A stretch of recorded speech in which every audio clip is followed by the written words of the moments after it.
Hi guys, and welcome back to another day of Vlogmas. Some of you did ask for this video. I am going to be reviewing some of my favorite video games of all time. So I'm not a big gamer, but I do like to play video games, so I feel like they're a separate thing. Like, I play video games, but I'm not playing every single game that comes out. So it's more of just another hobby that I enjoy in my spare time and not something that I dedicate all of my time to. You wanna come sit with me? Oh, my little tiny cocoa beans. You're so pretty. So like I said, I don't live and breathe video games, but I do enjoy them in my free time. So over the years, I have accumulated some favorites. I am notorious for playing the same games a lot because once I love a game, that's it. It's really hard to beat that game. And if you know me, you already know what my favorite game series of all time is. But if you don't, we're gonna get to that and we're gonna see why no other games really can stack up for me. Let's just start reviewing some games. So we're gonna start with a childhood favorite, and that is Spyro, specifically the second Spyro, Ripto's Rage. A few years ago, they did a reignited trilogy where they remade the games. I had only ever played the second one as a kid because that's just what we had available. Because back in the 2000s, it's kind of just like you play what you have. And we had Ripto's Rage, so I played that one. But we didn't have a memory card. So you pretty much just got to play until like you died, or that's it. You just really didn't get to save your game back then.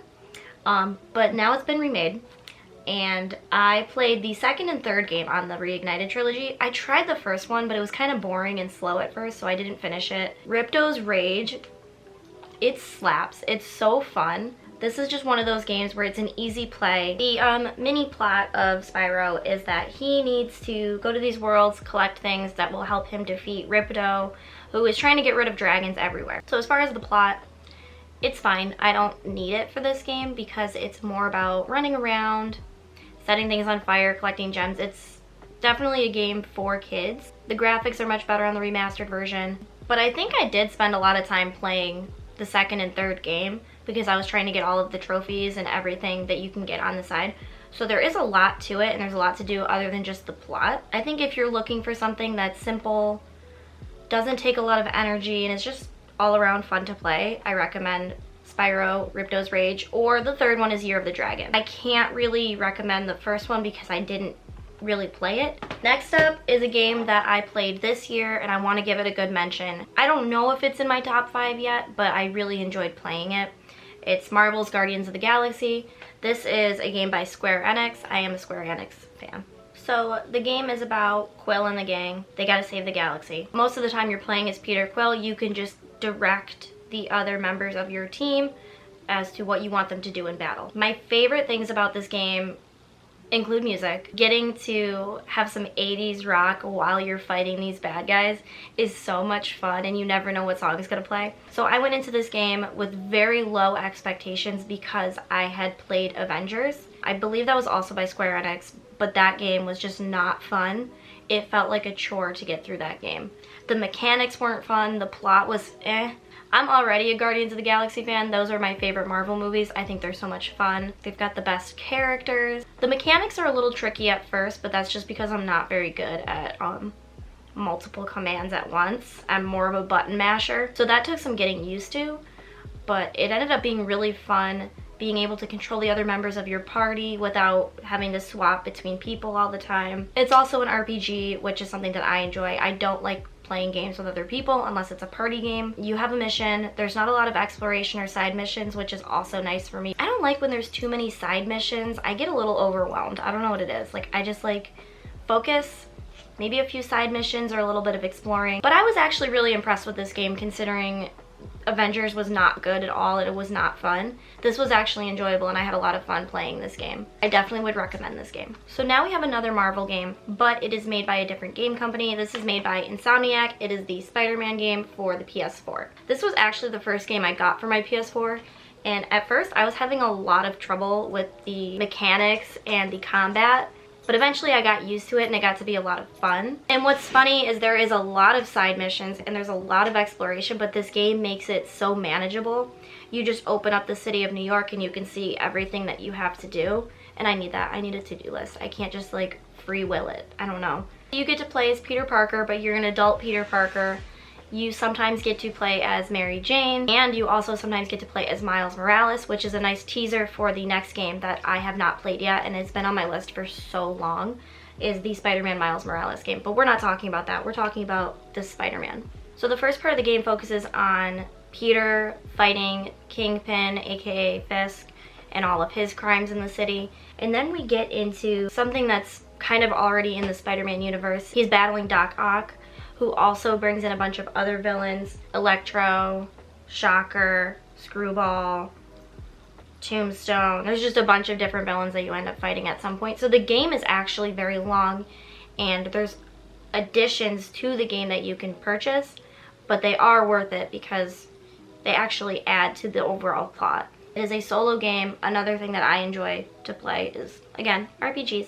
But there's so much to unlock. There's so much of the city to explore. You get to actually swing around the city, and that's so much fun. And you're not as limited as you are in other games where you can only explore certain areas. You get to explore almost all of New York, literally just swinging around. It's challenging, but it's not too difficult that I couldn't get through it. At first it was pretty challenging because I had to get used to the mechanics and using the different combat methods that he has. He also has gadgets. You can change his suit. All of those little things, they make the game so much more fun. Graphics are beautiful. I just loved this game. I bought all the expansion packs because it was just so much fun. And the fact that I haven't played Miles Morales yet is just like insane to me. I don't know. I just haven't bought it. It's been on my to-play list. Honestly, I just can't say enough good things about this game. The combat ended up being really, really fun. It was different. It's not just button mashing. You actually have to use your weapons resourcefully. This is a one-player game. If you enjoy that kind of game, this is it. You get to explore. There's side missions. There's a main plot. If you love Marvel or if you love Spider-Man, this is it. It is pretty close to perfection, so highly recommend. So the next game I'm about to talk about, I am not finished with it yet, but I've loved it so much that it has to be in my top favorite games that I've ever played. It is Final Fantasy VII Remake. I never played the original. I've never played any other Final Fantasy games. This was recommended to me by my brother, and I have enjoyed it so much. I think I'm about 3/4 of the way through the game. Again, it's an RPG. And there's also just multiple characters that you get to know and you get to actually like them. And I think that's what also draws me into a game, is when I care about the characters. I love the characters. I love the story. I love the gameplay. You are Cloud. You are helping out this eco group take down Shinra. They want to make the world a better place, basically. At first, the game, I wasn't sure it was going to grab me, especially with the combat. I wasn't used to it, and I just wasn't engaged really quickly. But once I started getting more involved in the game and they started to share more of the story. So Final Fantasy VII, the remake specifically, follows Cloud, who is a former soldier for Shinra and is now a mercenary. He helps this group called Avalanche, and they are an eco-terrorist group trying to stop Shinra from using the planet's life sources and pretty much save the world. So Cloud gets involved with this group because his friend Tifa, who I dressed up as for Halloween, ropes him in, asks for his help, and then he just keeps getting more and more involved. He meets Aerith. She's connected with Shinra and the Earth itself. And there's something that I still don't know about it yet. I know who Sephiroth is. I have seen him in another game series. Do I know what his connection to Cloud is? I don't know. They haven't revealed it yet. I'm 3/4 of the way through the game and I don't know who Sephiroth is. As you get to fight through the different sectors of Midgar, you are mostly fighting as Cloud, but you do get to use Aerith's combat and Tifa and Barret. You get a little bit of each, and I think that's something that I really enjoy about the game, is being able to switch from different characters. You can just mash a button and fight with your big ol' sword. Let's show Cloud's sword. It's on the inside. You can, but there's so much more that you can do that you don't need to rely on that. So gameplay, pretty great. Storyline, great. Characters, love them. I at first wasn't like connecting to Cloud, but now I'm just like, I'm a Cloud stan. We just love Cloud. I don't know what it is. We love Tifa, we love Aerith. It's just the whole gang. I love it. Once I finish this game, I will be excited to be able to say what I really loved the most about it, but as of right now, it's not my all-time favorite because I haven't finished it. And my all-time favorite, you're gonna find out, it's just never gonna be topped, which I feel like I should just start talking about because I know the absolute most about it. Let's get into that. I'm about to share with you my favorite video game series of all time. I used to watch my brother play these games when I was a kid, and then I started playing them, and I connected with it. It's my game. I don't care what anybody says. It's the Kingdom Hearts series. So originally, the game came out on the PlayStation 2, an iconic system, just saying. Perfection. Now, some people kind of like to make fun of it because the plot gets a little bit tricky and a little convoluted, but I think if you just take the time to understand it, then it's not as convoluted. But I think it's because of the order of the games and the fact that there are side games on different platforms that it made the plot so confusing. I will, however, try to break it down a little bit for you. Let's just start with the first game, which is Kingdom Hearts for the PlayStation 2. This one has the most simple plot, and it just gets right to the point. So this game, your protagonist is Sora. He's just a little 14-year-old boy. He gets chosen to be a Keyblade wielder. Now, Keyblade wielders are very unique individuals. Only they can harbor the Keyblade, which can unlock worlds, and it's just a powerful weapon, and it's in the shape of a key. The game starts out, you're Sora, you're living on an island with your friends, who are Riku and Kairi. Those are his BFFs, those are his besties. He's got a little crush on Kairi. Low-key, he's got a little crush on Riku, if you ask me. So here's the story. Let's try it. Let's try and get at it. You are trying to leave this island with your two friends. You're planning on escaping, going to explore other worlds. Unfortunately, happenings occur. Heartless start to invade. All of the friends end up being separated. Sora ends up in a town called Traverse Town. Riku gets roped in by Maleficent.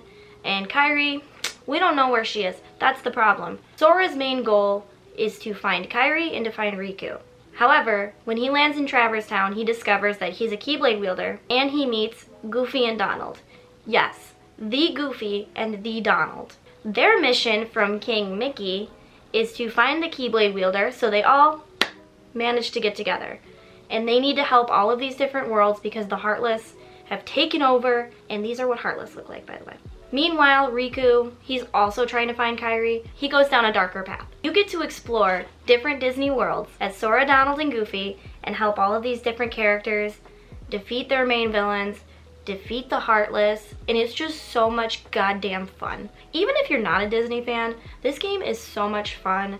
The mechanics are simple to follow. The plot is interesting. So you got Maleficent, who is, yes, Maleficent from Sleeping Beauty, that bitch. She is trying to collect all the hearts of these princesses because she wants to open Kingdom Hearts and let all the darkness in. Ansem also wants the same thing, but he's a bigger bad than her. In every single world, you're fighting that main Disney villain. So if you're in the Little Mermaid world, you are fighting Ursula. When you go to Aladdin, you fight Jafar. So you get to actually play in these Disney worlds, and it's a lot of fun. Sora's just looking for his buddies. He's looking for Riku. He's looking for Kairi.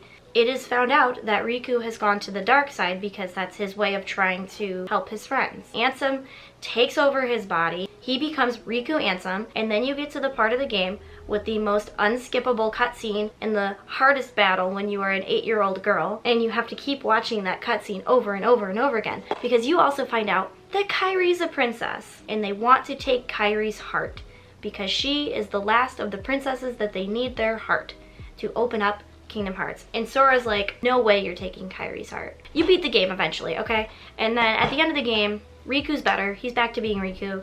Sora's there. Kairi, she's there, but they all get separated. And then we get into Kingdom Hearts 2. She is beauty. She is an icon, a legend. Beautiful. And I'm getting really complex, and I could spend a whole lot of time talking about Kingdom Hearts, but we don't have that kind of time. So I can't talk about all of the plots of the games because Kingdom Hearts 2 is when the plot starts to get a little convoluted for people, and it gets into Nobodies and Roxas and Xemnas and all these other people and Organization 13. Kingdom Hearts 2 has the best gameplay. The worlds are amazing. It is just all around the perfect Kingdom Hearts game, and for me, the perfect game. There's 3 main games. There's 1, 2, and 3.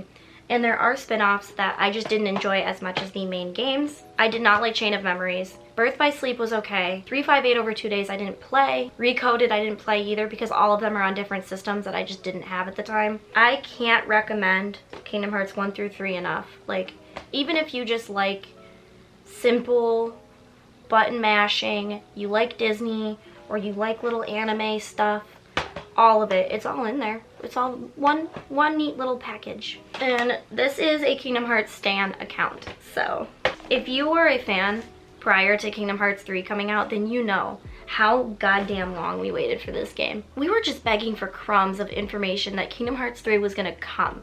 Because between 2 and 3, all you got were side games, like a shit ton of side games. And we waited 14 years for Kingdom Hearts 3. Is it as good as Kingdom Hearts 2? No. Is it enjoyable?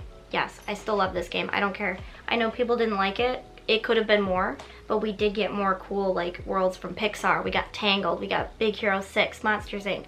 There's a lot to love about Kingdom Hearts 3, so don't shit on it. So my love for Kingdom Hearts is what brought me to Final Fantasy, because I had already been introduced to those characters, because not only are there Disney characters in Kingdom Hearts, original characters, there's also Final Fantasy characters.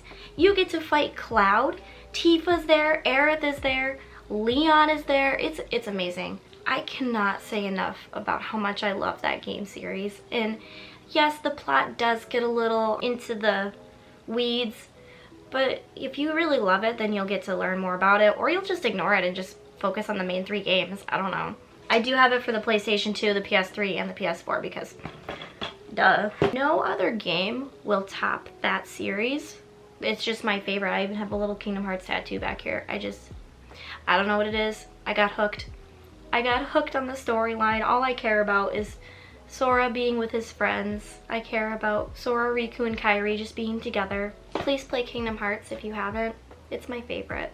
I do want to do a couple of honorable mentions. These are games that are more of a nostalgia factor or for party purposes. Let's start with the Simpsons game. I loved this game when it first came out. It was really fun to play on the PlayStation 2. It was even more fun on the Xbox 360 because there was more world exploration. And I think that's something that I really liked about this game, was that each device that you played it on, it was slightly different. What I like also is it kind of breaks the fourth wall and gets into the fact that they find out that they are video game characters, and you get to play in all these different worlds. Some of them are video game based, some of them are just based around the town, and all of the Simpsons have different powers, like Homer can turn into a big fat blob. It's really fun. I would love to see it remade because it's a little clunky now, but back in the day, it was really a great game. Another Simpsons game, but even more iconic, Simpsons Hit and Run for the PlayStation 2. This game is so much fun and so underrated. Like, we need a remake. It's very Grand Theft Auto vibes, but The Simpsons, so it's even better. But you get to drive around, you get to play as different Simpsons characters. But yeah, I think a lot of us have played Hit and Run at some point in our lives, and I want this remade so bad because it's just so much fun. But trying to play it on the PlayStation 2, it's very clunky. Mechanics are just not good. They're not good by today's standards. When you've played games that are easier and smoother to play, going back and playing some of these PS2 games, they're just not as smooth. But I love Hit and Run. It's so much fun. I'm also a big Simpsons fan, that's why there's Simpsons games in this. And I think we're gonna end on a high note here with my favorite party game, Mario Party 2 for the Nintendo 64. This is an iconic game for us. You also can play up to 50 turns. Every holiday, my brother and I bring out the Nintendo 64 to play Mario Party 2 and to play a 50-turn game. The party games are so much fun. It's a nostalgia thing for us. We used to play when we were kids, and that's why it's on my list. I think it's the best Mario Party, and that's also just because nostalgia gets ya. So yeah, those are all of my favorite games. There's probably more that I've played that I've also really enjoyed, but this is just the top tier shit for me. Thanks so much for watching. I hope you have gotten some really good game recommendations here and you go out and play them. Make sure you like and subscribe before you leave, and I will see you guys again tomorrow.